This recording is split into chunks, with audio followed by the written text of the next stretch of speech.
Dear students, Assalamu alaikum to each and everyone.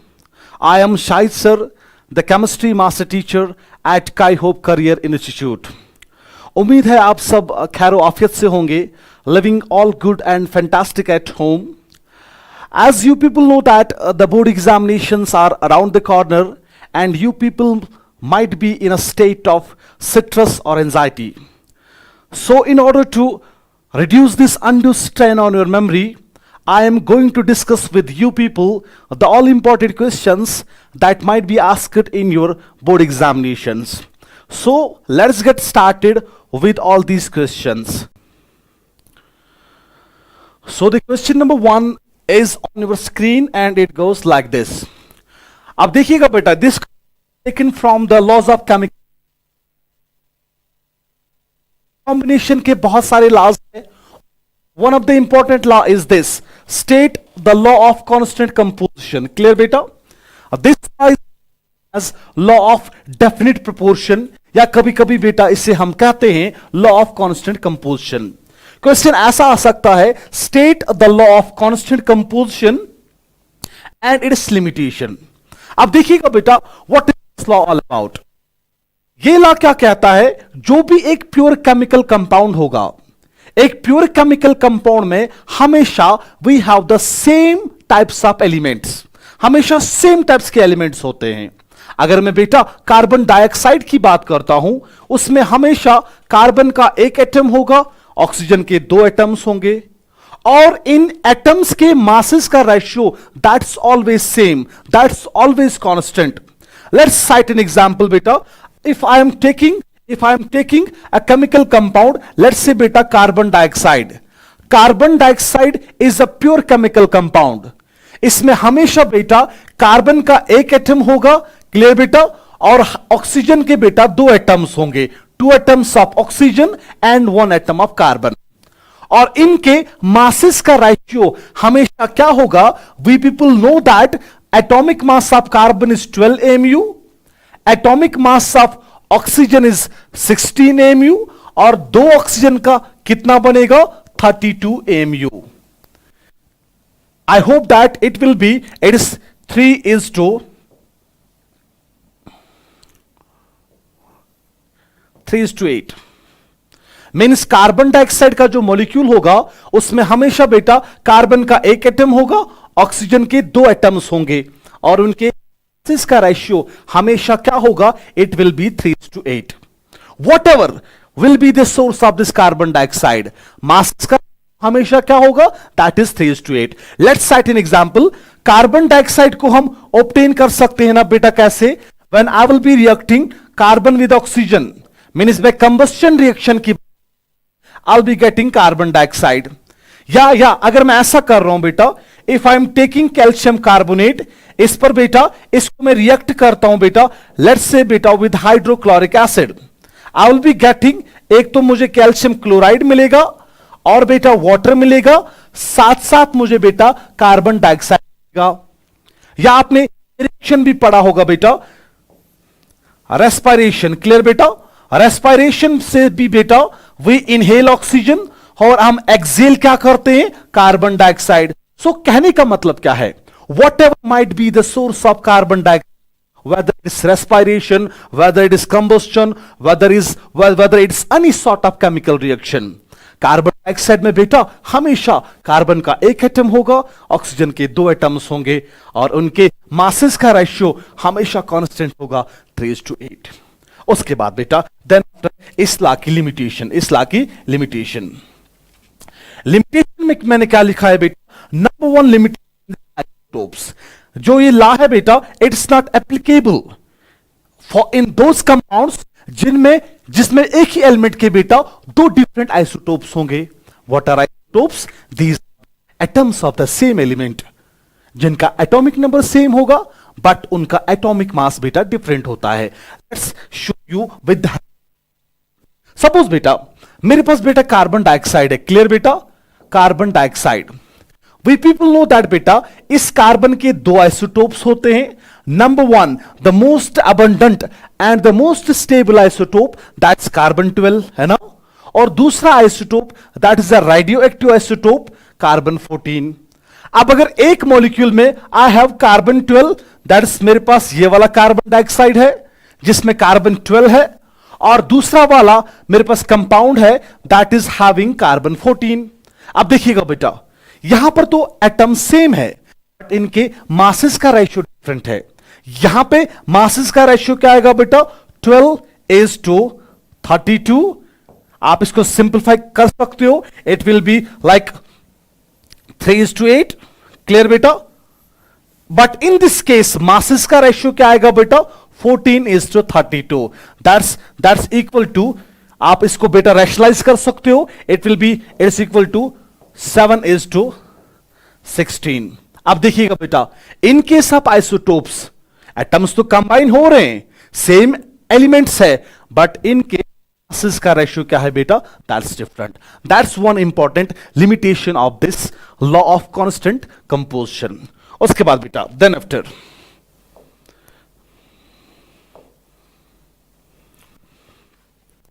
Question क्या है बेटा, question is calculate the percentage composition of elements in sodium sulphate. मेरे पास बेटा कौन सा कंपाउंड दिया गया है, सोडियम सल्फेट। अब मुझे सोडियम सल्फेट में हर किसी एलिमेंट का निकालना है परसेंटेज कंपोजिशन। याद रखिएगा बेटा, परसेंटेज कंपोजिशन किसी भी एलिमेंट का किसके बराबर होता है, this percentage composition is equal to उस एलिमेंट का मास कितना होगा बेटा, मास ऑफ द एलिमेंट, उस एलिमेंट का मास कितना होगा बेटा, इसको हम डिवाइड करते हैं with the total mass of the compound. उस कंपाउंड का टोटल मास कितना होगा, और इसको बेटा हम भाग देते हैं विद 100, हम इसको बेटा मल्टीपल करते हैं विद 100। अब देखिएगा बेटा, मेरे पास है ना सोडियम सल्फेट, ध्यान से याद रखना, I have a compound that is sodium sulphate. अब पहले मैं क्या करता हूं, मैं इस सोडियम सल्फेट का आई will B calculating it's total molecular mass. कैसे निकालूंगा, करिएगा बेटा ऐड, सोडियम 2 है बेटा, 23 + 23 क्लियर, सल्फर है बेटा इसका 32 है, 4 ऑक्सीजन का बेटा it will B 16 × 4, I hope it will B 64। जब आप बेटा इसको ऐड करोगे, ऐड करने के बाद it will come out to be 142। Clear? तो total mass of sodium sulphate कितना आएगा मेरा बच्चा, 142। अब देखिएगा बेटा, मुझे निकालना है परसेंटेज कंपोजिशन किसका बेटा, नंबर 1 पहले सोडियम का। बताइएगा किसके बराबर होगा, हो ये बराबर होगा ना मास ऑफ द सोडियम। सोडियम का कितना मास है बेटा, इसको हम डिवाइड किससे करेंगे, इस कंपाउंड का टोटल मास कितना है, दैट इज टोटल मास। इसको बेटा I will be multiplying it with 100। Clear? अब देखिएगा बेटा, सोडियम का इसमें मास कितना है, सोडियम के 2 एटम्स है ना, that is 23 + 23, I hope it's 23 × 2। इसको बेटा डिवाइड हम करते हैं, total mass that is 142 and I will be multiplying it 142। This answer will come out to be, this is 46 divided by 142 into 100। When you will go through these algebraic calculations, आपका answer कितना आएगा, it will come out to be something 32.39%। Clear? Approximately इसके बराबर आएगा। उसके बाद बेटा then after बेटा, अगर आपको निकालना होगा परसेंटेज कंपोजिशन सल्फर का, कैसे निकालोगे आप, you will be writing mass of the sulphur, you will be dividing it with the total mass and you will be multiplying it with the 100। Clear? उसके बाद बेटा अगर आपको निकालना होगा ऑक्सीजन का मास परसेंटेज या परसेंटेज कंपोजिशन वो किसके बराबर होगा, total mass of oxygen in this compound, वो आएगा ना बेटा 16 × 4। इसको डिवाइड हम करेंगे with the total mass of the compound, that's 142, I'll be multiplying it with the 100 and I will arrive at the solution. This was all about question number 2. उसके बाद बेटा then I have the question number 3rd. That is one of the important questions. Explain molarity and molarity. ध्यान से याद रखिएगा, both these are the concentration terms. अगर हमें बेटा solution के concentration को express करना होगा, there are variety of concentration terms, उनमें 2 important concentration terms, number 1 is molarity, number 2 is molality।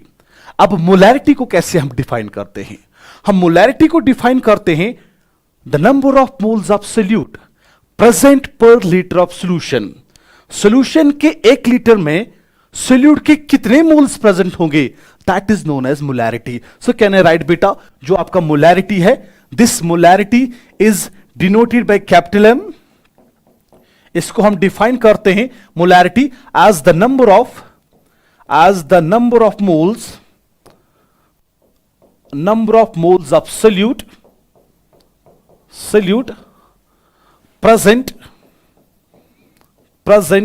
per liter of solution। दो इंपॉर्टेंट चीजें आप याद रखोगे यहां पे बेटा। सपोज बेटा अगर मेरे पास, I will be drawing it like this बेटा, अगर मेरे पास एक बाइनरी सॉल्यूशन है, उसमें 2 कंपोनेंट्स है, लेट्स से कंपोनेंट ए है बेटा और कंपोनेंट बी है।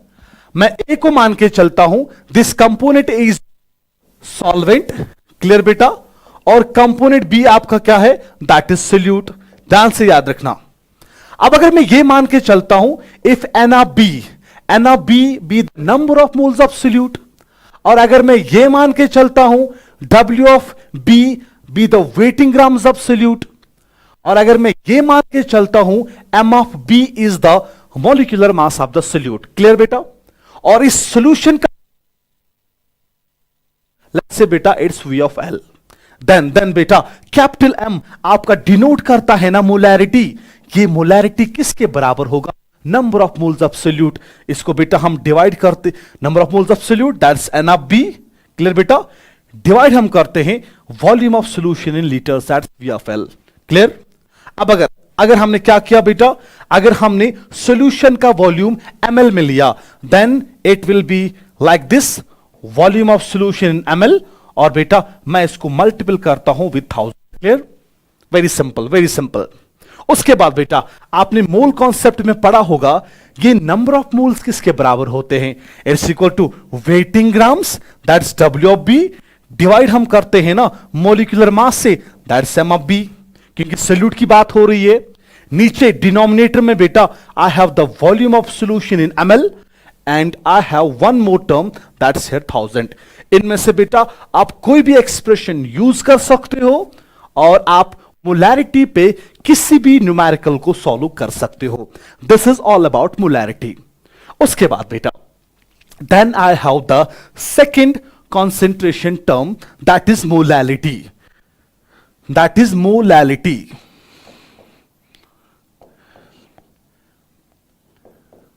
इस मोलैलिटी को बेटा हम डिनोट करते हैं with small m. What is molality, फिर से बेटा it is a very important concentration term जिसको हम डिफाइन करते हैं the number of moles of solute present per KG of solvent.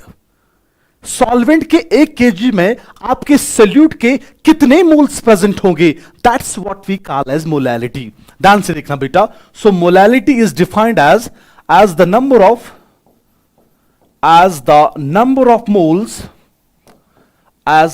Of moles किसके बेटा, number of moles of solute present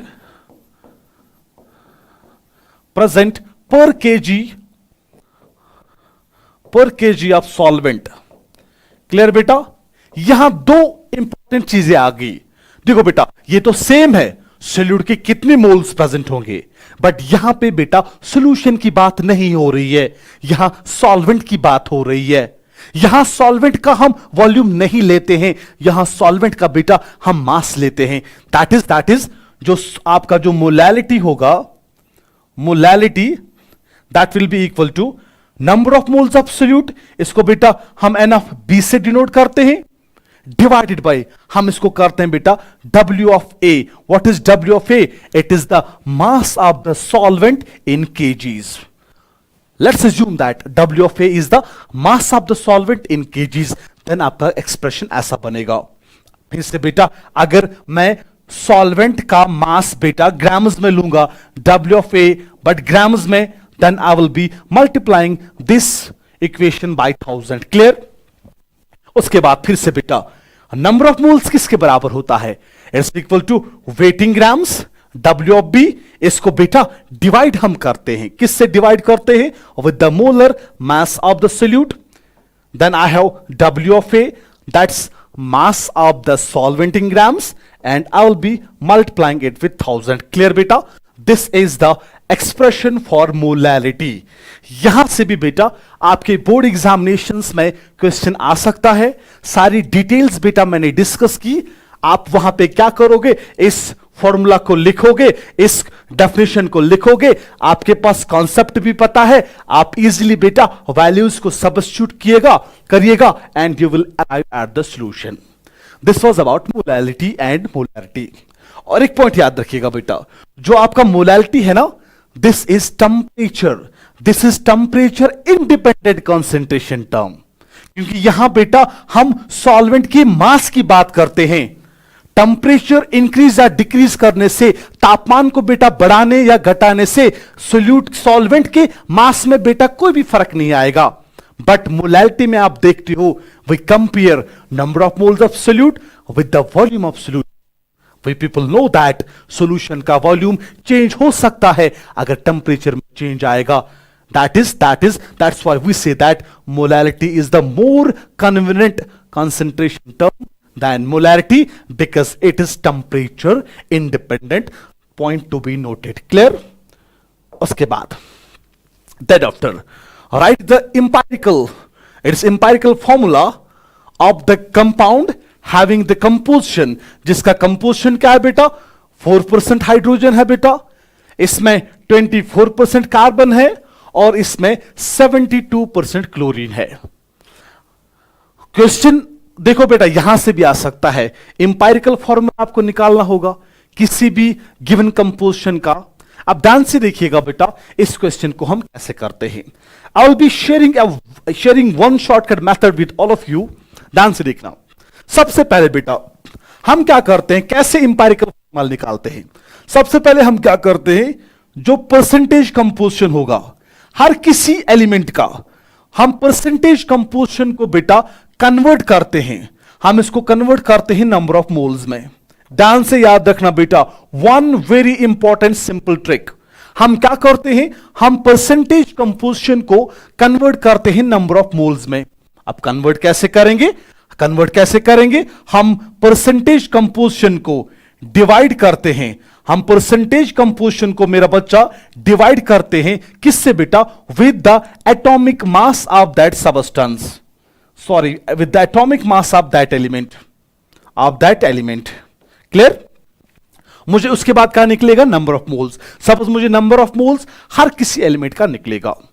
उसके बाद बेटा मैं इस नंबर ऑफ मोल्स को कन्वर्ट किस में करता हूं बेटा? Into mole ratio. मैं इसको कन्वर्ट करता हूं बेटा मोल रेशियो में. अब कन्वर्जन बहुत इंपॉर्टेंट है. हम कैसे नंबर ऑफ मोल्स को कन्वर्ट करते हैं मोल रेशियो में. अब मुझे नंबर ऑफ मोल्स हर किसी कंपाउंड के निकलेंगे ना, मैं नंबर ऑफ मोल्स को डिवाइड करूंगा with the smallest value of number of moles calculated for each element. Means बेटा मैं नंबर ऑफ मोल्स को जो मुझे निकलेगा इसको मैं डिवाइड करूंगा विद द स्मॉलेस्ट वैल्यू, जो मैं अभी एग्जांपल में समझाऊंगा. जब मुझे मोल रेशियो निकलेगा, अगर ये मोल रेशियो सिंपल है तो इसको ऐसे ही रखेंगे. अगर ये मोल रेशियो बेटा पॉइंट्स में आ रहा है, तब हम इसको कन्वर्ट करेंगे into simple mole ratio, SMR. What is SMR? Simple mole ratio, by multiplying with a suitable number. Clear?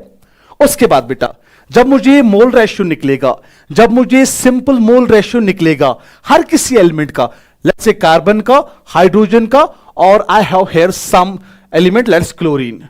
फिर मैं इनकी सिंबल्स को साइड बाय साइड लिखूंगा और हर किसी का बेटा सिंपल मोल रेशियो मैं नीचे लिखूंगा. लेट्स से यहां X आ गया, यहां Y आएगा और यहां Z आएगा. This is the simple way how we convert percentage composition into the empirical formula. चलिए डेटा आपके सामने है, इस क्वेश्चन को डिस्कस करते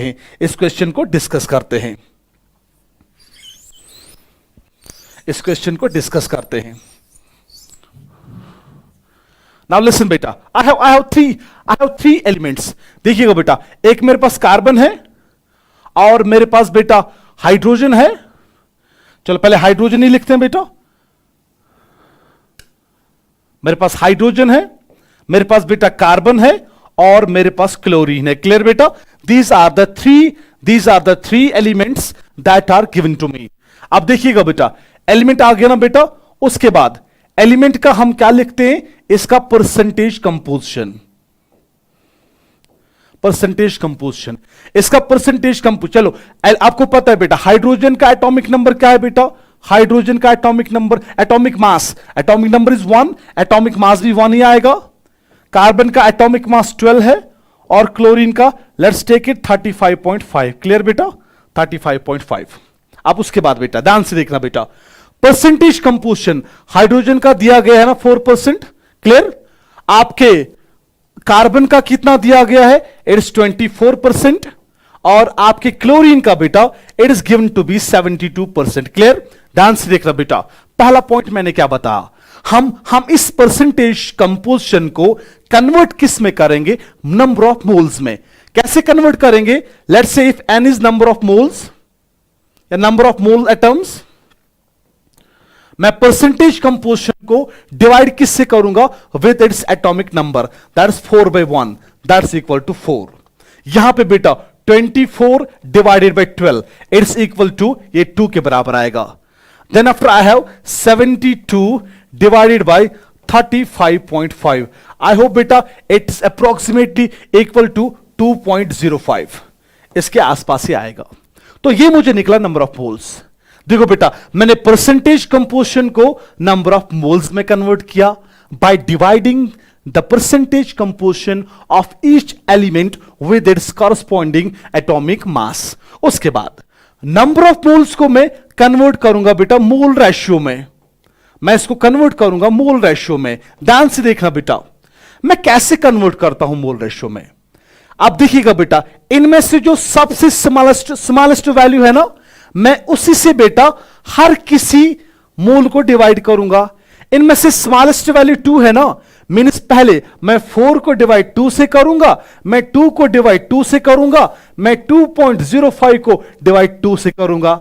यहां से मुझे निकल के आएगा मोल रेशियो। उस केस में बेटा ये 2 निकलेगा, दूसरे केस में बेटा 1 निकलेगा और थर्ड केस में अप्रोक्सीमेटली बेटा ये 1 के बराबर ही आएगा। अब आप देख रहे हो बेटा, जो ये मोल रेशियो है ना, ये सिंपल फॉर्म में ही है, इसको कन्वर्ट करने की जरूरत नहीं है। उसके बाद यही मेरा एक्ट करेगा ना सिंपल मोल रेशियो भी, दैट इज 2, 1 एंड 1। क्लियर? अब मैं क्या करता हूं, मैं हर किसी एलिमेंट की सिंबल को साइड बाय साइड लिखता हूं बेटा। मैंने कार्बन लिखा, मैंने बेटा उसके बाद हाइड्रोजन लिखा और मैंने क्लोरीन लिखा। अब बताओ बेटा, कार्बन का मुझे क्या निकला? सिंपल मोल रेशियो वो 1 निकला, मीन्स कार्बन C1 आएगा। क्लियर? हाइड्रोजन का बेटा क्या निकला? हाइड्रोजन का 2 निकला, तो मैं यहां 2 लिखूंगा बेटा।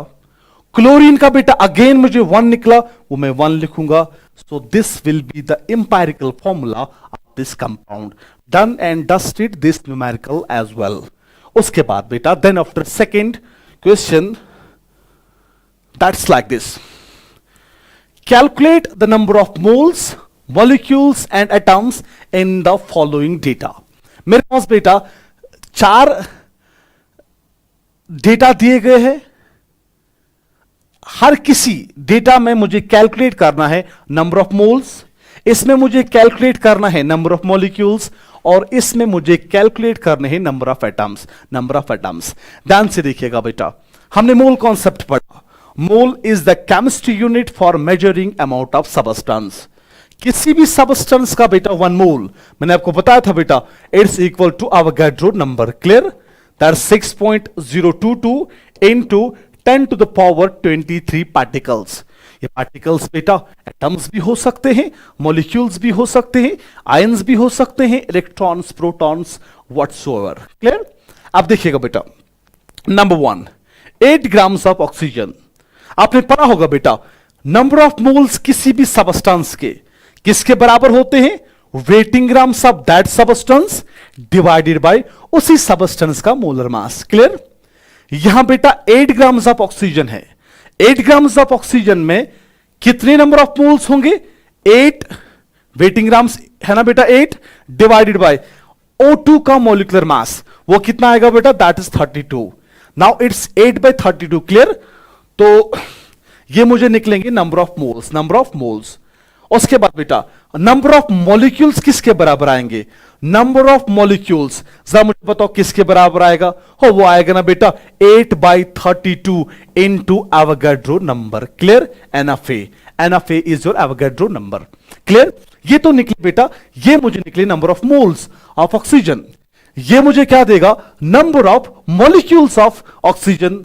अब मुझे एटम्स निकालने हैं ना, एक ऑक्सीजन के मॉलिक्यूल में आई हैव 2 एटम्स, तो इतने मॉलिक्यूल्स में कितने होंगे? नंबर ऑफ एटम्स बेटा that will be equal to 2 into 8/32 into बेटा आपका Avogadro number. Go through the calculation, यहां से बेटा आपका आंसर आएगा, clear? Then after second one क्या है बेटा आपका? Second one is your 11 grams of carbon dioxide. 11 grams of carbon dioxide. चलिए देखिएगा बेटा, आई हैव और here 11 grams of carbon dioxide.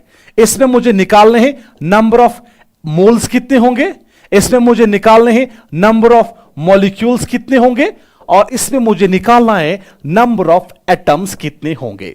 Mole concept से ही न्यूमेरिकल है। ध्यान से देखिएगा बेटा, नंबर ऑफ मोल्स किसके बराबर होता है? It's equal to weight in grams W divided by molecular mass, clear? Weight in grams कितना है बेटा? 11 grams divided by molecular mass of carbon dioxide, summation of atomic masses बेटा वो 44 आएगा। तो ये मुझे निकला नंबर ऑफ मोल्स। उसके बाद बेटा नंबर ऑफ मॉलिक्यूल्स किसके बराबर आएंगे बेटा? Number of molecules that's equal to number of moles है ना बेटा 11/44, इसको मल्टीपल हम करेंगे with the Avogadro number, that's NFA। उसका वैल्यू कितना है? 6.022 इंटू 10⁻23। देन आफ्टर बेटा अगर मुझे नंबर ऑफ एटम्स निकालने हैं, ध्यान से देखिएगा बेटा, कार्बन डाइऑक्साइड के एक मॉलिक्यूल में वी हैव 3 एटम्स है ना, ऑक्सीजन के 2 एटम, कार्बन का 1 एटम, तो इतने मॉलिक्यूल्स में बेटा कितने एटम्स होंगे? आई बी मल्टीप्लाइंग 3 इंटू 11/44 इंटू बेटा आपका Avogadro number. Go through the algebraic calculations, आपका आंसर आएगा, क्लियर? सेम बाकी के जो दो पॉइंट्स, बाकी के जो 2 और क्वेश्चन थे उनको बेटा ऐसे बेटा हमने करना है। मैंने प्रोसीजर बताया है, मैंने प्रोटोकॉल बताया, you can go through the solution. उसके बाद बेटा then after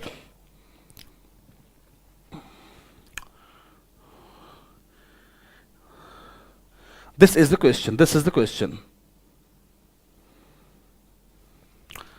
Calculate the amount of carbon dioxide formed when 2 moles of carbon are burnt in 16 grams of oxygen. Find the limiting reagent. ये बेटा बहुत इंपॉर्टेंट क्वेश्चन है। ये question बेटा limiting reagent से लिया गया है। अब ध्यान से देखिएगा बेटा, हम लिमिटिंग रिएजेंट को कैसे पहचानते हैं? मैंने आपको बताया था रूल। हम सबसे पहले बेटा केमिकल रिएक्शन लिखते हैं, एक स्केलेटल केमिकल रिएक्शन लिखते हैं, नंबर 1 पॉइंट। उसके बाद बेटा उस केमिकल रिएक्शन को, उस रसायनिक प्रतिक्रिया को बेटा हम एक समान करते हैं, हम उसको बैलेंस करते हैं। बैलेंस करने के बाद बेटा हम निकालते हैं N/S ratio. N/S ratio that is number of moles is to stoichiometric ratio. दोनों रिएक्टेंट्स का, हर किसी रिएक्टेंट का N is number of moles, उस रिएक्टेंट के कितने मोल्स होंगे। What is this S? S is the stoichiometric coefficient of that reactant. हर किसी रिएक्टेंट का हम N/S रेशियो निकालते हैं। जिसका N/S रेशियो कम होगा, जिस रिएक्टेंट का N/S रिएक्शन का वैल्यू सबसे कम होगा, वही एक्ट करता है लिमिटिंग रिएजेंट, वही डिसाइड करेगा कितना प्रोडक्ट बनता है। अब ध्यान से देखिएगा बेटा कैसे करते हैं इस न्यूमेरिकल को। पहले बेटा हम रिएक्शन देखते हैं। कार्बन डाइऑक्साइड का बनना कैसे बनता है? Carbon is burned means it is a reaction of carbon with oxygen. Clear बेटा? आई होप बेटा ये कार्बन डाइऑक्साइड ही देगा। अब ध्यान से देखिएगा बेटा, this equation is balanced, means इसमें बेटा कार्बन का स्टाइकोमेट्रिक कोएफिशिएंट 1 है, ऑक्सीजन का भी बेटा 1 है, और यहां पर भी बेटा आपका 1 है, means S stoichiometric coefficient is 1 1, इस रिएक्टेंट का भी, इस रिएक्टेंट का भी, दोनों में से तो एक लिमिटिंग रिएजेंट होगा। अब देखना बेटा, हम निकालेंगे नंबर ऑफ मोल्स। पहले कार्बन के बताओ, कार्बन के कितने मोल्स है बेटा? कार्बन के 2 मोल्स है, ये डेटा मुझे दिया है। लेकिन यहां पर बेटा ऑक्सीजन के 16 ग्राम्स है, जरा बताइएगा बेटा ऑक्सीजन के 16 ग्राम्स में ऑक्सीजन के कितने मोल्स होंगे, और कितने मोल्स होंगे बेटा? It will be waiting grams, that 16 divided by 32, because molecular mass of O2 is 32, I hope it's 0.5, means आपके ऑक्सीजन के कितने मोल्स है बेटा? That's equal to 0.5। ध्यान से देखना बेटा, मैंने ये S है बेटा, ये आपका N है, अब मैं दोनों का निकालूंगा बेटा N/S रेशियो, ये बहुत इंपॉर्टेंट है। N/S ratio, number of moles is to stoichiometric coefficient. Number of moles carbon के कितने निकले बेटा? 2 divided by 1, that's equal to 2। इसका N/S रेशियो बेटा 2 निकला, कार्बन का निकालिए, ऑक्सीजन का N/S ratio that is 0.5 divided by 1, that is 0.5। अब मुझे बताइए किस रिएक्ट का N/S रेशियो कम निकला? वो बेटा ऑक्सीजन का कम निकला, मींस ऑक्सीजन ही एक्ट क्या करेगा? Limiting reagent. ऑक्सीजन ही डिसाइड करेगा कितना आपका प्रोडक्ट बनेगा। एक चीज तो हमारा हो गया, लिमिटिंग रिएजेंट हमारा ऑक्सीजन निकल के आया। उसके बाद बेटा मुझे बताना है बेटा कितना अमाउंट ऑफ कार्बन डाइऑक्साइड बनेगा। देखो कैसे निकालेंगे, ध्यान से देखना बेटा, इसको निकालने का एक आसान तरीका, जो लिमिटिंग रिएजेंट है ना, अब ये ऑक्सीजन है ना, यही डिसाइड करेगा ना, और यही डिसाइड करेगा ना कितना कार्बन डाइऑक्साइड बनेगा। आप क्या करिएगा बेटा, शॉर्टकट मेथड, इसका जो N/S रेशियो है, लिमिटिंग रिएजेंट का जो N/S रेशियो है LR का, that's equal to N/S ratio of product. Clear बेटा? अब मुझे बताओ N/S रेशियो, लिमिटिंग रिएजेंट है ना ऑक्सीजन, उसका N/S रेशियो है ना 0.5, is equal to number of moles of product. Product आपका कार्बन डाइऑक्साइड है, ये N आपको निकालना है, number of moles of carbon dioxide divided by stoichiometric coefficient of carbon dioxide, that's 1। इसका मतलब कितने मोल्स ऑफ कार्बन डाइऑक्साइड बनेंगे? That is 0.5। क्लियर बेटा? 0.5 मोल्स बनेंगे। मगर मुझे मोल्स निकालने की अमाउंट निकालना है। अमाउंट लेट्स से मैथ्स में हम लेंगे। अब आपको पता बेटा number of moles of carbon dioxide is equal to weight in grams divided by molecular mass. आपको ये W निकालना है ना, कितना अमाउंट बनेगा? That's number of moles of carbon dioxide into its molecular mass. W is equal to that's 0.5, carbon dioxide का molecular mass कितना है बेटा? I hope it's 44। तो आप बेटा कार्बन डाइऑक्साइड बेटा ये CO2, इसका बेटा 12 आएगा ना, इसका 16 + 16 इट इज 12 + 32 इज 44, जो मैंने अभी बताया, तो divide into 44। I hope W is equal to 22 grams, means 22 grams of carbon dioxide will be formed. ये न्यूमेरिकल भी हो गया। उसके बाद then after the second one, which of the following has the largest number of atoms.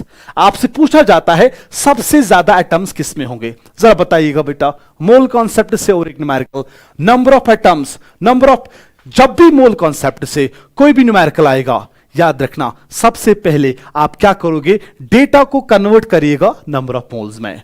Once आपको number of moles पता चल गए, आप इजीली क्या करोगे, उस नंबर ऑफ मोल्स को किसी भी दूसरे फॉर्म में ला सकते हो। बताइएगा बेटा नंबर ऑफ मोल्स किसके बराबर होता है? Waiting grams divide by molar मास। यहां हाइड्रोजन के कितने ग्राम्स है बेटा? हाइड्रोजन के 2 ग्राम्स है, हाइड्रोजन का मोलर मास 2 है, मींस हाइड्रोजन मोल बनेगा। क्लियर? अब बताओ हमें निकालने हैं ना बेटा लार्जेस्ट नंबर ऑफ एटम्स। इसमें 1 मोल 2 है, मींस हाइड्रोजन के कितने मॉलिक्यूल्स होंगे? That is Avogadro number of molecules, Avogadro number of H2 molecules. मगर मुझे एटम्स निकालने हैं, एक हाइड्रोजन में 2 एटम्स है, तो इतने मॉलिक्यूल्स में कितने होंगे? Number of atoms, that's 2 into आपका एवोगाड्रो नंबर, ये आपका आएगा।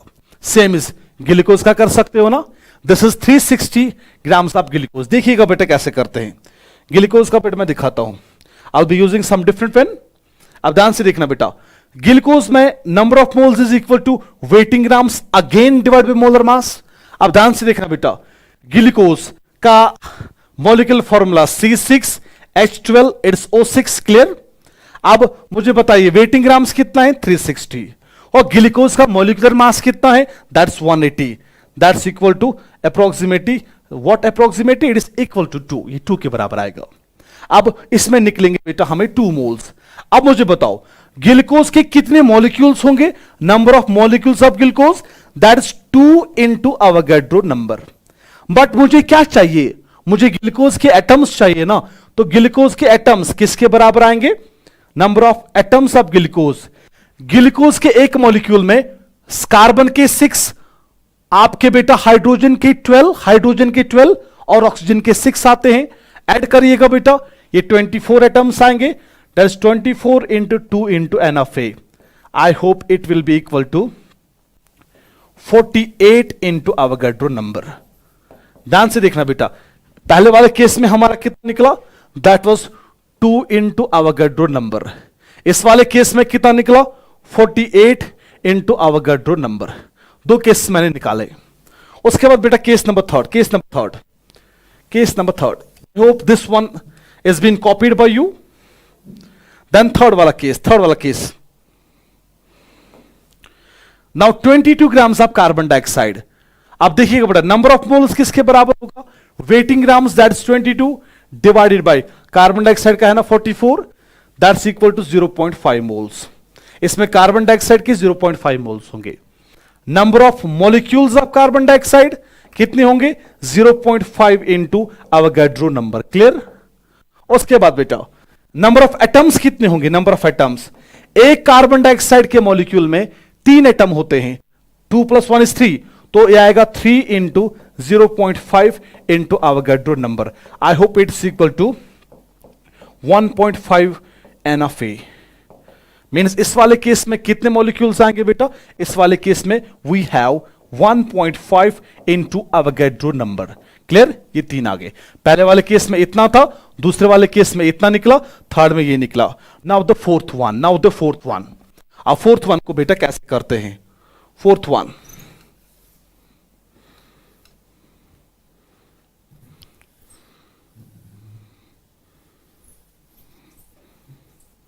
now the fourth one, what is the fourth one, that is 342 grams of sucrose। sucrose बेटा आपको पता है इट इज शुगर, और शुगर का फॉर्मूला भी बेटा आपको पता है, that's C12H22O11, this is the formula of sugar या सक्रोज।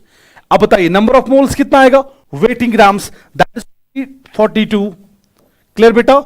सक्रोज का मॉलिक्यूलर मास भी 342 होता है, you can go through the atomic mass summation, that's equal to 1 mole, इसमें 1 मोल होगा बेटा। अब नंबर ऑफ एटम्स कितने होंगे, नंबर ऑफ मॉलिक्यूल्स कितने होंगे, that is Avogadro number, 1 because 1 into Avogadro number आएगा। अब नंबर ऑफ एटम्स कितने होंगे, एटम्स, अब याद रखना बेटा, सक्रोज है ना आपका बेटा, सक्रोज के एक मॉलिक्यूल में कितने एटम्स है, 22 + 11 is 33, 33 + 10 is 43, 43 + 2 is 45, that is 45 into Avogadro number, ये वाला केस। तो इस वाले केस में नंबर ऑफ एटम्स कितने निकले बेटा, 45 इंटू एवोगाड्रो नंबर, क्लियर बेटा। अब आप देख रहे हो बेटा सबसे ज्यादा एटम्स, इसमें ट्वाइस एवोगाड्रो नंबर, इसमें 48 टाइम्स एवोगाड्रो नंबर, इसमें 1.5 टाइम्स एवोगाड्रो नंबर, इसमें 45 टाइम्स एवोगाड्रो नंबर। तो सबसे ज्यादा एटम्स बेटा आपके इस वाले केस में आएंगे, clear. Hope this numerical is done as well. So this is the second very important chapter of physical chemistry, that is atomic structure। अब देखिएगा बेटा एटॉमिक स्ट्रक्चर से बेटा आपके मैक्सिमम क्वेश्चंस पूछे जाते हैं। अब अगर एटॉमिक स्ट्रक्चर की बात करेंगे, इसमें one of the important question is the Bohr's model, यहां से क्वेश्चन आ सकता है। The first question that I am going to discuss with you is that state 4 points of Bohr's model of atom. अब ध्यान से देखिएगा बेटा, जब भी हम एटम की बात करते हैं, एटम के स्ट्रक्चर को एक्सप्लेन करने के लिए टाइम बाय टाइम बहुत सारे वैज्ञानिक आ गए। जे थॉमसन ने अपना मॉडल दिया, समरफील्ड ने बेटा अपना मॉडल दिया, थॉमसन ने अपना मॉडल दिया। One of the successful model that was Niels Bohr's model, that's what we call as simply Bohr's model of an atom. अब इसके पोस्टुलेट्स क्या थे वो हमने डिस्कस करने हैं। Number 1 important postulate, Niels Bohr ने क्या कहा, एटम की सेंटर में बेटा we have the positively charged nucleus. Clear बेटा, इस न्यूक्लियस का बेटा इंटायर मास होता है and the negatively charged electrons they revolve around this positively charged dense mass in circular paths. That is number 1 postulate. An atom consists of a dense nucleus that is situated at the center with which the electron revolving round in circular orbits without emitting energy. अब देखिएगा बेटा, as long as जो electron in circular paths में revolve करते हैं, जो ये circular paths होते हैं ना बेटा, लेट्स से बेटा ये आपका न्यूक्लियस है, this is the circular path. जो ये सर्कुलर पाथ होती है इसका एक तो फिक्स्ड रेडियस होता है, नंबर 1 इंपॉर्टेंट पॉइंट, एक तो फिक्स्ड रेडियस इसकी होती है। Number 2, this circular path it has a fixed energy as well. और जब तक बेटा ये इलेक्ट्रॉन इन सर्कुलर पाथ्स में होता है, it does not radiate energy, ना ये एनर्जी को एब्सॉर्ब करता है, ना ये एनर्जी को क्या करता है, रेडिएट करता है। नंबर 2 पोस्टुलेट, अब बहुत सारे इनफिनाइट नंबर ऑफ पाथ्स बन सकते हैं ना, but we have certain selected paths that have fixed radius and fixed energy.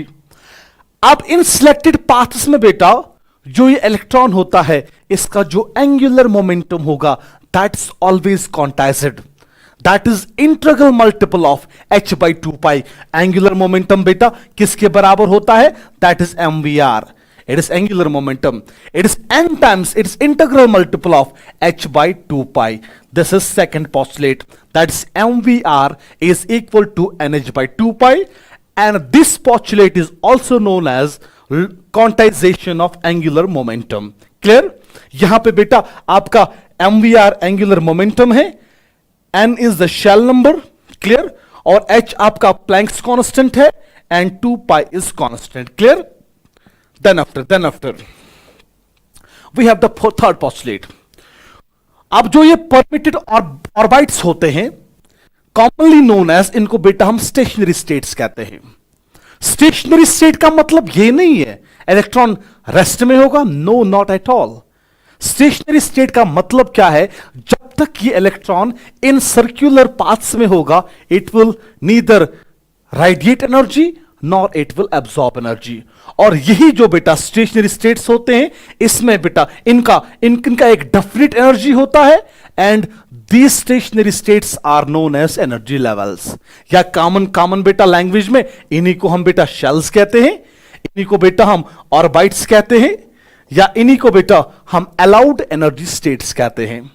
उसके बाद बेटा फोर्थ पोस्टुलेट क्या है, अब अगर हमने एक्सटर्नली इस इलेक्ट्रॉन को एनर्जी सप्लाई किया, हीट के फॉर्म में, इलेक्ट्रिसिटी के फॉर्म में या लाइट के फॉर्म में, ये इलेक्ट्रॉन बेटा एनर्जी को एब्सॉर्ब करेगा।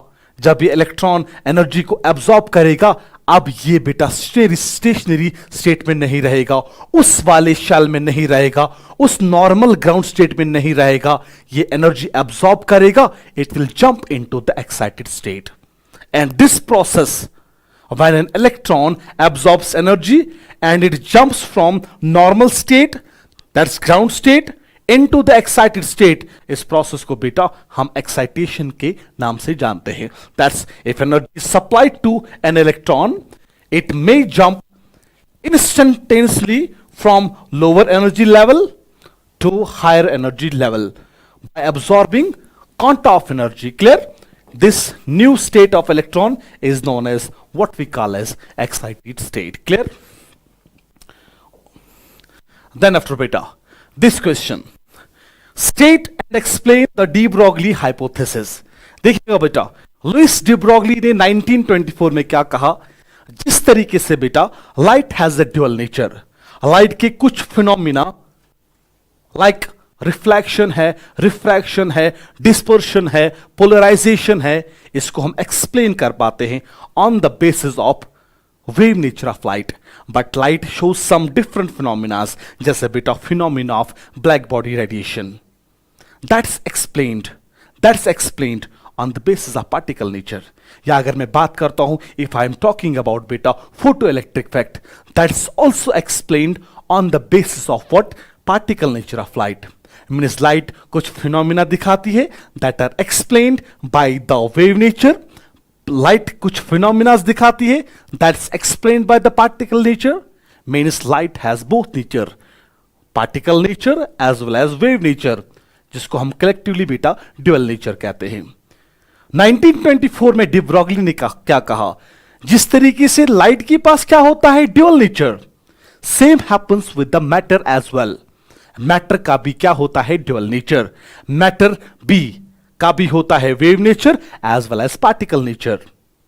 एंड डी ब्रॉगली ने क्या कहा बेटा, de Broglie suggested in 1924 that matter and hence electron, because electron भी मैटर है, लाइक रेडिएशन जैसे light, it has dual nature, wave nature as well as particle nature. Clear. थोड़ा सा बेटा यहां मैं ऐड करता हूं, देखिएगा बेटा. अब जो वेवलेंथ मैटर के साथ एसोसिएट होती है ना, या सपोज बेटा if lambda is the wavelength associated with the matter, इस लैम्डा को बेटा हम डी ब्रॉगली वेवलेंथ भी कहते हैं. It's equal to h/mv. ये बेटा एक्सप्रेशन आपने बेटा डिराइव की होगी आपकी क्लासेस में. तो यहां से क्या पता चला, जो वेव कैरेक्टर है that is inversely proportional to the mass. Clear. जितना एक ऑब्जेक्ट का मास ज्यादा होगा उतना लैम्डा का वैल्यू कम होगा, मींस वेव कैरेक्टर उतना कम होगा. जितना एक ऑब्जेक्ट का मास कम होगा, जितना मास बेटा कम होगा उतना लैम्डा का वैल्यू ज्यादा होगा, मींस उतना उसके साथ वेव नेचर क्या होगा, ज्यादा. Means if I am comparing electron with a tennis ball, clear, या with a leather ball, electron का मास बहुत ही ज्यादा कम होता है, मींस इलेक्ट्रॉन का जो वेव नेचर होगा वो ज्यादा होगा in comparison to a tennis ball और अ लेदर बॉल. क्लियर. ये आपका ही है. या यहां से क्वेश्चन भी आ सकता है, न्यूमेरिकल यहां से आ सकता है. You people will be asked to calculate this lambda. Lambda किसके बराबर है, H is Planck's constant divided by mv. Mass दिया गया होगा, वेलोसिटी दी गई होगी, h का वैल्यू आपको पता है, you can easily calculate the value of lambda. Then after, state and explain Pauli's exclusion principle. देखिएगा बेटा, अगर हम बेटा एटम की बात करते हैं, एटम में बेटा इलेक्ट्रॉन्स होते हैं. ये इलेक्ट्रॉन्स किन में होते हैं, सबसे पहला कॉन्सेप्ट हमारे दिमाग में ये आता है, इलेक्ट्रॉन्स शेल्स में होते हैं. लेकिन क्या ये सच में शेल्स में होते हैं, नहीं, दे आर इन सब शेल्स. आप क्या सच में सब शेल्स में होते हैं, नहीं, they are in orbitals. Means orbital में एक्चुअल में बेटा इलेक्ट्रॉन्स होते हैं. अब पॉलीज एक्सक्लूजन प्रिंसिपल क्या कहता है, पॉलीज एक्सक्लूजन प्रिंसिपल का कहना है जो ये ऑर्बिटल होता है, इस ऑर्बिटल में एट मैक्सिमम हम ऑक्यूपाई कर सकते हैं 2 इलेक्ट्रॉन, ओनली 2 इलेक्ट्रॉन्स. बट इनका स्पिन क्या होना चाहिए, that must be opposite. Means अगर एक स्पिन करेगा क्लॉकवाइज, दूसरा का स्पिन क्या होना चाहिए, anti clockwise. That's the statement. उसके बाद इसका और एक फॉर्म भी हम लिख सकते हैं. आप लोगों ने बेटा पढ़े होंगे quantum numbers, set of 4 numbers that give us information about an electron in an atom.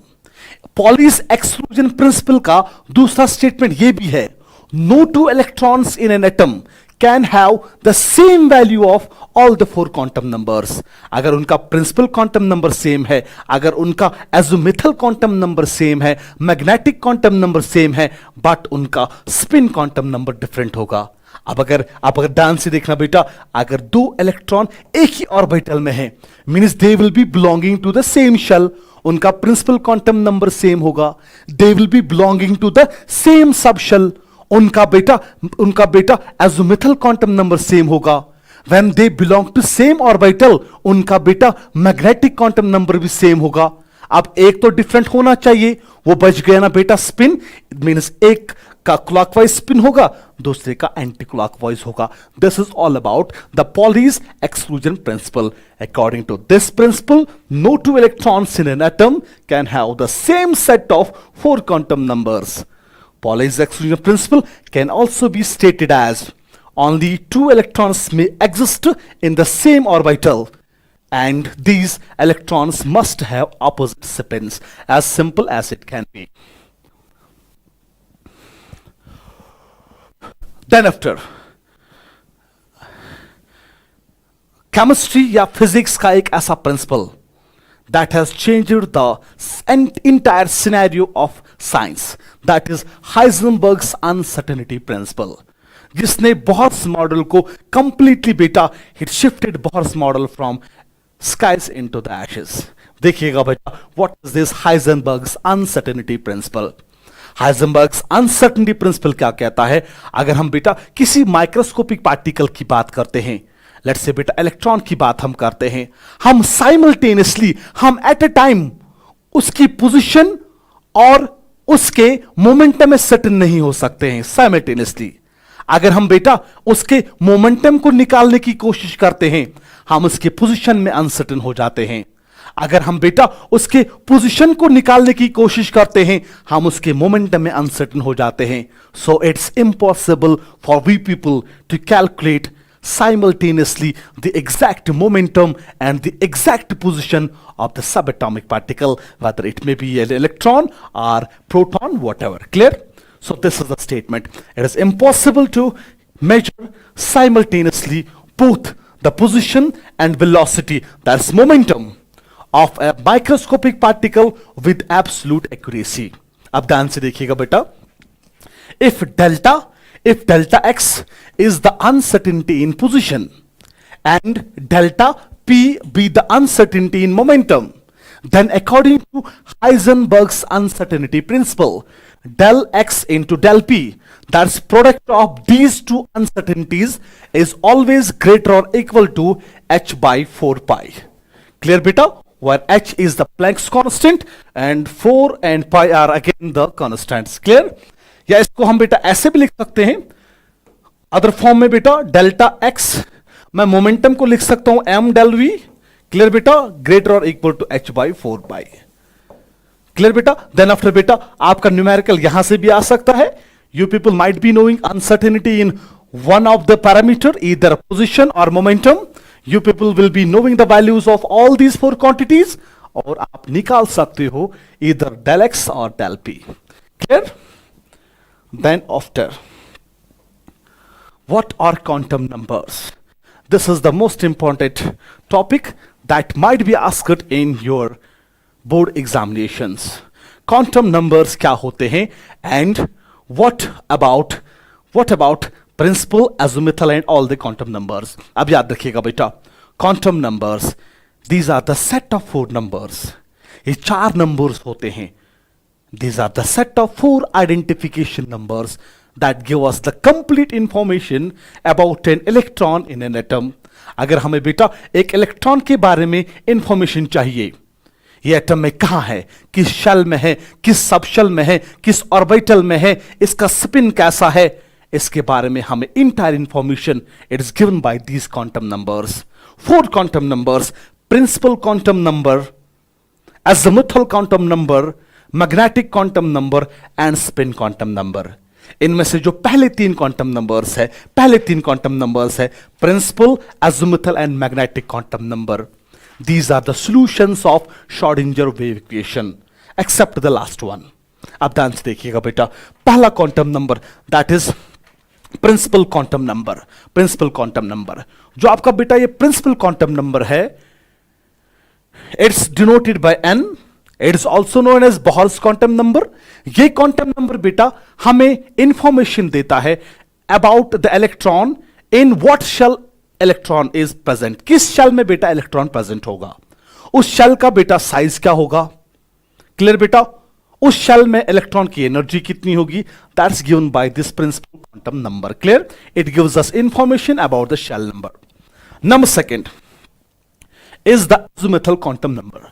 जो आपका अज़ीमुथल क्वांटम नंबर है बेटा, it simply this number denotes the subshells बेटा या सब लेवल्स, जिनको बेटा it's here subshells to which the electron belongs. अब ये बेटा हमें सब शेल्स के बारे में इंफॉर्मेशन देता है।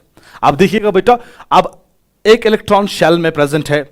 अब उस शेल के अंदर बहुत सारे मैग्नेटिक ओरिएंटेशंस होते हैं। उन मैग्नेटिक ओरिएंटेशंस के बारे में बेटा this gives us the information, orientations in the space, that is it gives us information about the sub shells.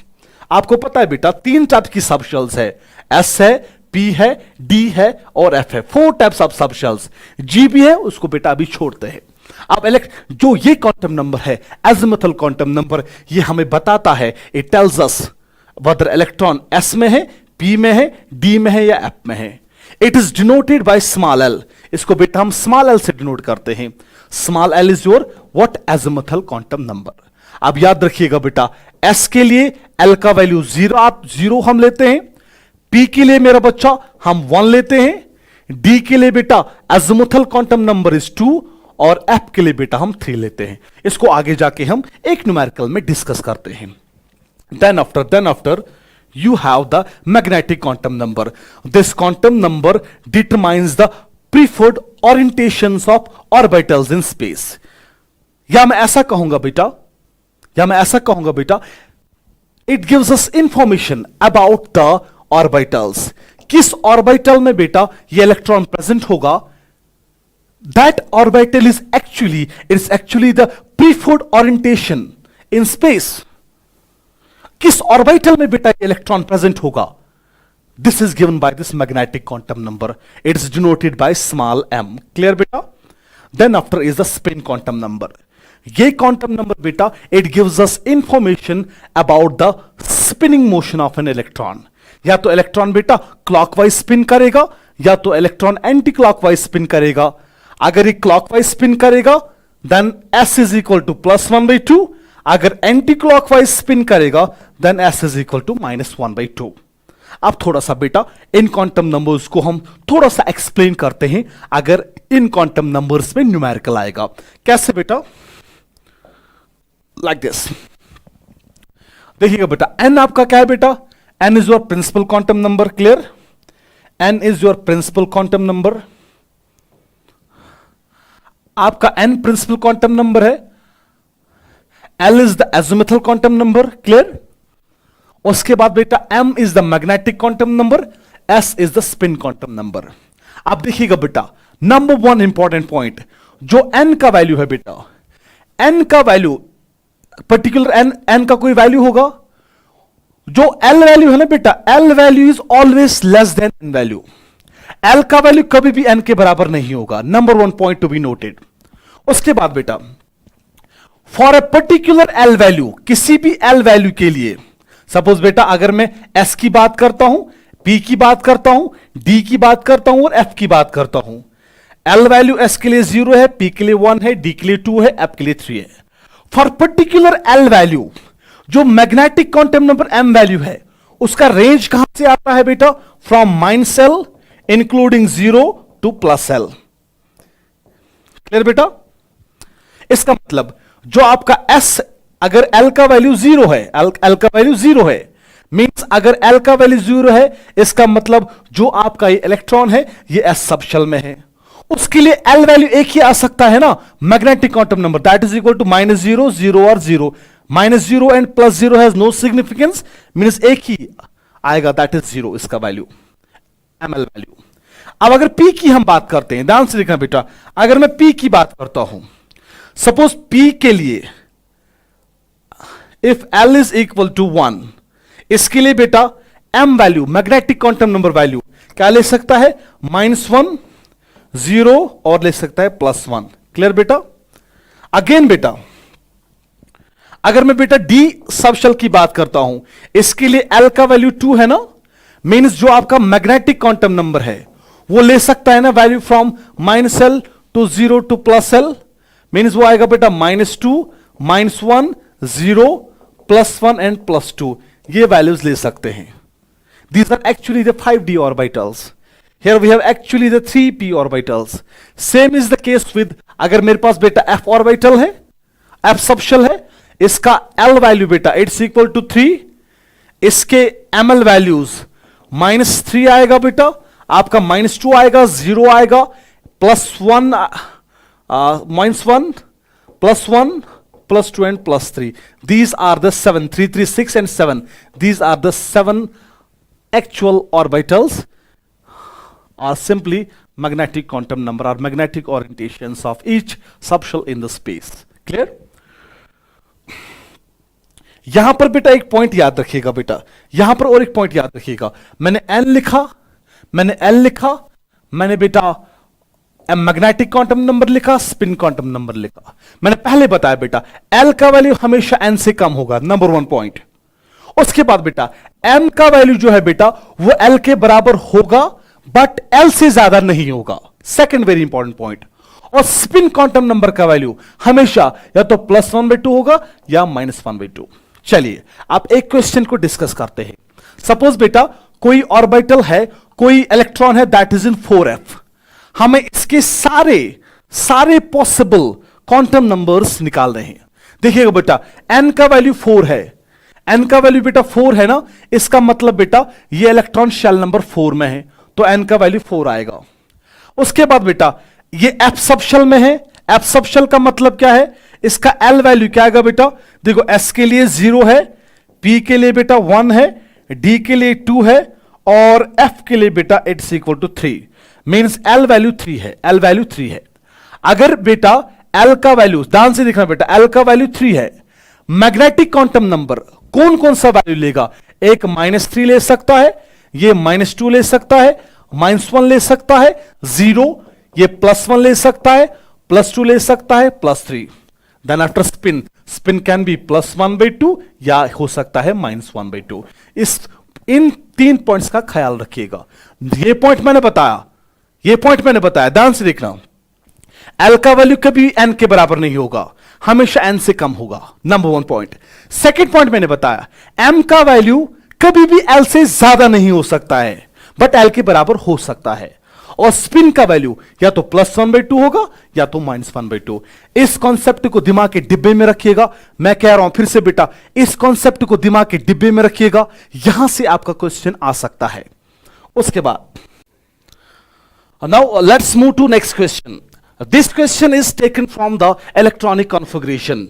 अब ध्यान से देखिएगा बेटा, we people have studied that कि जब भी हम किसी भी एलिमेंट को असाइन करते हैं electronic configuration, we use the Aufbau principal.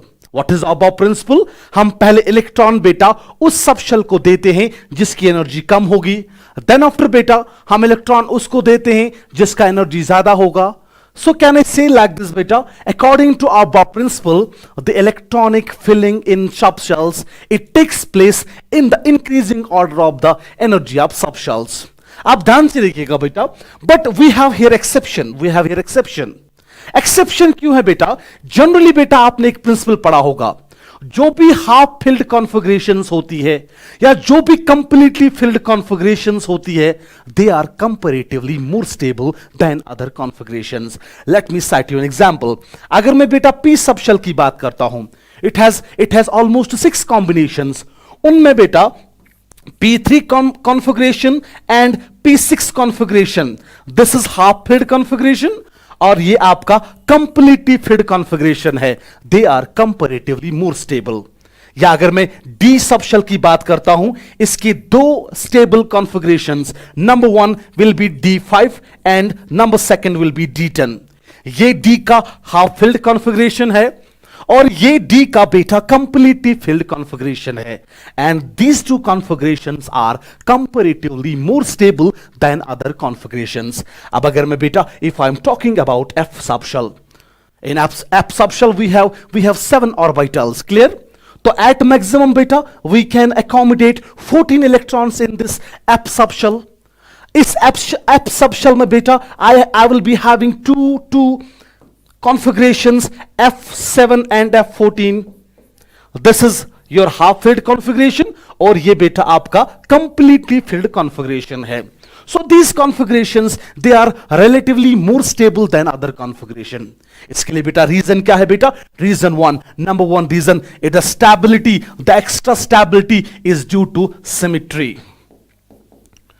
and number second is due to the exchange energy. I hope you people have studied this concept. अब ध्यान से देखिएगा बेटा, in the world of science we have a famous line, nature loves symmetry.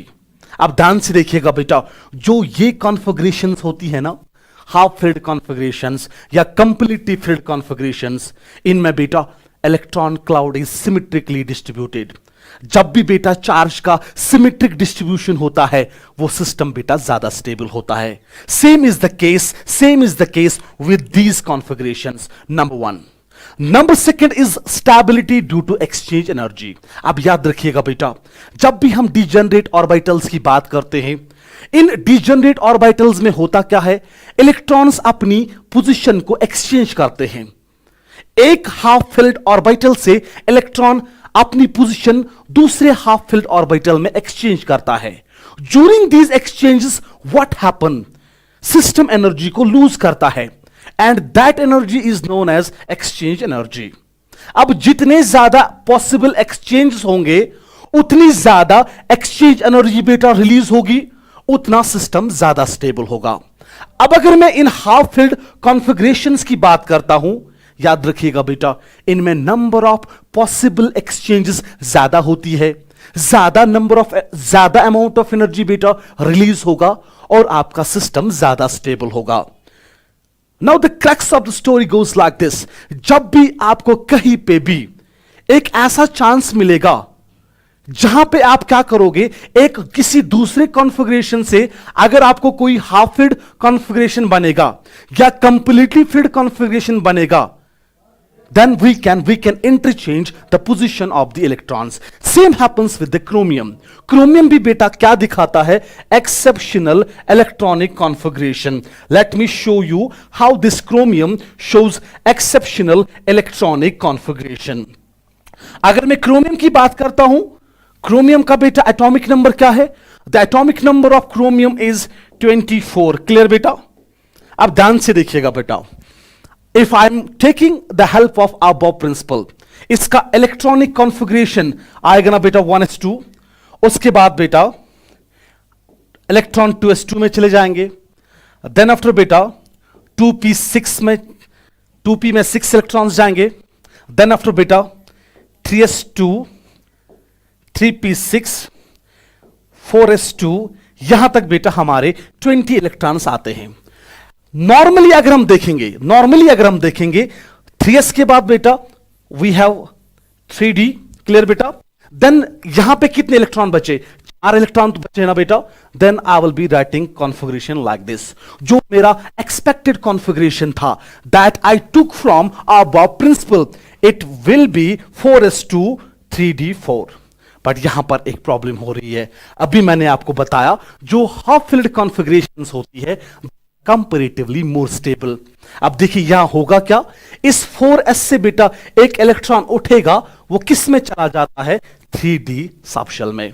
तो configuration क्या बनेगा, 4s1 3d5. इस promotion की वजह से क्या, व्हाट हैपेंड बेटा, d का बन गया ना हाफ फिल्ड कॉन्फ़िगरेशन, और half filled configuration are comparatively stable. इसीलिए बेटा जो मेरा क्रोमियम है, इसका लास्ट वाला कॉन्फ़िगरेशन 4s2 3d4 नहीं आएगा, it will be this 4s1 3d5. Is it clear to you? Let's move towards the next question. Then after बेटा फिर से बहुत मॉडल से क्वेश्चन बेटा रेडियस और एनर्जी के एक्सप्रेशन में आ सकता है. नंबर 1 बेटा, रेडियस के लिए एक्सप्रेशन क्या है बेटा, रेडियस के लिए बेटा एक्सप्रेशन है बेटा n square h square divided by 4 pi square e square mz. Clear बेटा, m के z. अब याद रखिएगा बेटा, जब हम बेटा इस एक्सप्रेशन में हर किसी कांस्टेंट का वैल्यू देते हैं, ये एक्सप्रेशन लास्ट में radius of any orbit, nth orbit of hydrogen and hydrogen like species, that is uni electron systems, वो किसके बराबर आएगा बेटा, 0.529 angstrom into N square by Z. Clear बेटा?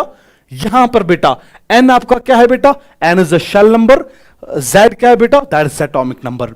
अगर न्यूमेरिकल ऐसा आएगा, आपको बेटा शेल नंबर भी दिया गया होगा, आपको बेटा एटॉमिक नंबर भी उसका दिया गया होगा. You can easily calculate the radius of the nth orbit with this formula. Clear? Then after we have the expression for energy. याद रखिएगा बेटा, expression for energy बेटा यहां पे है बेटा. What's energy? अब याद रखिएगा बेटा, जितना जितना बेटा हम न्यूक्लियस के नजदीक नजदीक आते हैं बेटा, एनर्जी कम कम होती है. जितना बेटा हम न्यूक्लियस के दूर दूर जाते हैं, जो एनर्जी है बेटा वो इंक्रीज हो जाती है. क्लियर बेटा? उस एनर्जी का एक्सप्रेशन बेटा it is given by this formula और दिस फॉर्मूला. जब हम बेटा हर किसी कांस्टेंट का वैल्यू देते हैं तो हमारा लास्ट में बेटा एक्सप्रेशन ये याद रखना बेटा आप, एनर्जी का this is equal to -13.6 Z² by n² electron volt. ये एक्सप्रेशन आप यूज करिएगा. ये एनर्जी बट किस में है? इलेक्ट्रॉन वोल्ट में है. आपको बेटा एटॉमिक नंबर उस एलिमेंट का पता होगा. अगर हाइड्रोजन होगा तो 1 लेते हैं, और आपको बेटा उस शेल का n भी पता होगा. पहले शेल में है, सेकंड में है, थर्ड में है, आप वैल्यू दीजिएगा. हम निकाल सकते हैं बेटा energy of the electron in that orbit और in that shell. So this was all about the 2 chapters, some basic concepts and atomic structure. Hope बेटा आप इन क्वेश्चंस को थॉरोली रीड करोगे एंड मोस्ट प्रोबेबली बेटा ये आपके बोर्ड एग्जाम में आ सकते हैं. Thank you everyone.